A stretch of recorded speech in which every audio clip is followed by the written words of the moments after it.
నమస్తే. జువాడి శ్రీకాంత్, తెలంగాణ రజక రిజర్వేషన్ సమితి కామారెడ్డి జిల్లా అధ్యక్షులుగా కొనసాగుతూ ఉన్నా. తెలంగాణ రాష్ట్రం సాధించుకున్న తర్వాత ఈ రాష్ట్రంలో ఉన్నటువంటి మా రజకుల బతుకులు బాగుపడతాయని చెప్పేసి తెలంగాణ రజక సమాజం అనుకున్నది.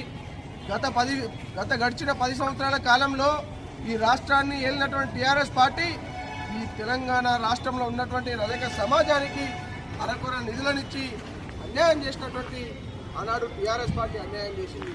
నేడు ఈ రాష్ట్రంలో ఉన్నటువంటి ఎస్సీ, ఎస్టీ, బీసీ, మైనార్టీ వర్గాలు అన్ని వర్గాలను కూడా అభివృద్ధి చేస్తామని చెప్పేసి గద్దెనెక్కినటువంటి కాంగ్రెస్ పార్టీ ఈ రాష్ట్రంలో ఉన్నటువంటి తెలంగాణ రాష్ట్ర రజక సమాజానికి అసెంబ్లీలో ఒక్క రూపాయి కూడా నిధులను కేటాయించకుండా అన్యాయం చేసినటువంటి కాంగ్రెస్ పార్టీ అని చెప్పి తెలియజేస్తా ఉన్నా.